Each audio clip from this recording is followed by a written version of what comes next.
మనసుకి మన్మథ ప్రచోదనం అనేటటువంటి లక్షణము ఉంటుంది, అది సహజం. కానీ దానికి విరుగుడు కూడా ఉంది లోకంలో. అమ్మా అని మీరు పిలిచారనుకోండి, అమ్మా అని పిలిచినప్పుడు మీ కన్నుల ఎదుట ఉన్నటువంటి స్త్రీలో మీకు కామాక్షి కనపడింది అనుకోండి. కంచిలో దేవాలయంలో కూర్చున్న నా తల్లి ఉందే, ఆమెయే ఇదిగో ఈ రూపంతో నా ఎదురుగుండా ఉంది అని నేను భావన చేసి అమ్మా అని మాట్లాడాను అనుకోండి. అమ్మా అని నేను అలా భావన చేసి మాట్లాడిన ఉత్తర క్షణంలో పొంగుతున్న పాల మీద నీళ్లు, అంతకన్నా ఇంక నేను దాని వివరణ చేయక్కర్లేదు. అది ఒక పవిత్రమైనటువంటి ఆలోచన సరళి చేత మనసు తప్పుడు మార్గాన్ని పట్టకుండా నియంత్రించుకోగలిగినటువంటి స్థితిని పొందుతుంది. మన్మధుని యొక్క బాణము ఆ తాపము కచుని ఎందుకు కలగలేదు? ఆయనకి ధర్మాన్ని పట్టుకున్నాడు. మా గురువుగారు అమ్మాయి కాబట్టి నాకేమవుతుంది? చెల్లెలవుతుంది.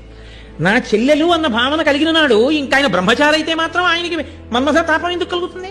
తాను ధర్మం తప్పి మనిద్దరికీ మన్మధుని యొక్క ప్రచోదనం చేత పెళ్ళయిందని నిర్ధారించడం ఎంత అధర్మం, ఎంత దోషభూయిష్టమైనటువంటి మాట తీరది.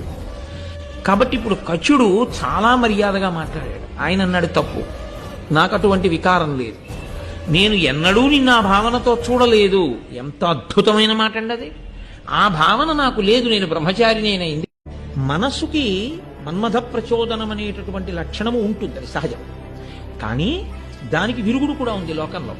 అమ్మా అని మీరు పిలిచారనుకోండి, అమ్మా అని పిలిచినప్పుడు మీ కన్నుల ఎదుట ఉన్నటువంటి స్త్రీలో మీకు కామాక్షి కనపడింది అనుకోండి.